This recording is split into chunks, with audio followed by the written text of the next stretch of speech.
What do you think, Bob, is the difference between a cult and a religion? I don't see any difference at all. The Scientology, as a matter of fact, has enough members that it's less and less referred to as a cult and more as a religion. Anybody who calls it a cult tends to get attacked by it. The difference is the number of members and the size of the bank account. With few members and a small bank account, like the Branch Davidians, you are still subject to roasting, toasting, charbroiling, French frying, etc., just like in the Middle Ages. If you have enough members, enough potential voters, enough money in the bank account, then you're a religion and you're respectable, and George Bush will get on television and call you a faith-based organization so he can give you money. The Constitution sort of prohibits them from giving money to churches. It doesn't say anything about faith-based organizations. That's why they use that term so much. That was coined by the last czar, General McCafferty, faith-based organizations. I thought it was a wonderful term for what they're trying to turn this country. They're trying to turn us all into a set of faith-based organizations which nobody dares to think about anything.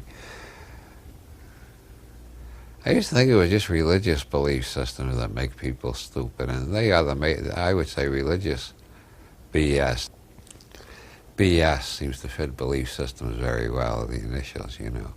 But I began to notice after I got out of the Catholic Church and was roaming around like a Woody Allen character without anything to believe in particular, I discovered that a lot of the political groups have the same type of rigidity as the religious groups.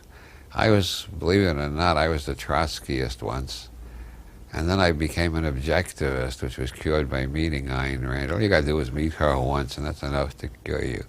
She was more dogmatic than all the popes of the 20th century put together, or the Central Committee of a Trotskyist party, or the Central Committee of a Stalinist party. And then, of course, there's the case of the Nazis. Let's not forget them, talking about belief systems that led to all sorts of horrors.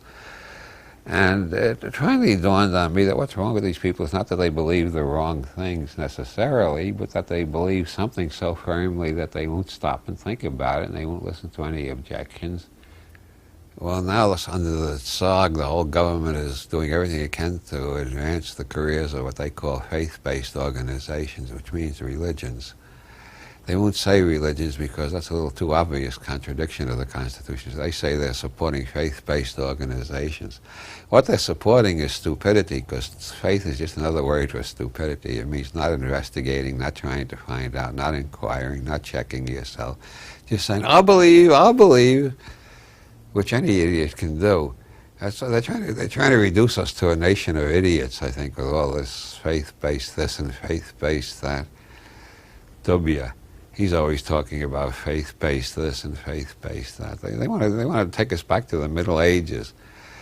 I call it a czarist occupation government, but in some sense it's even more. It's more primitive than that. They want to take us back to the, I don't know, about the 13th century, I think, which is even before the rise of modern czarism. It's a pre-czarist government in a czarist disguise.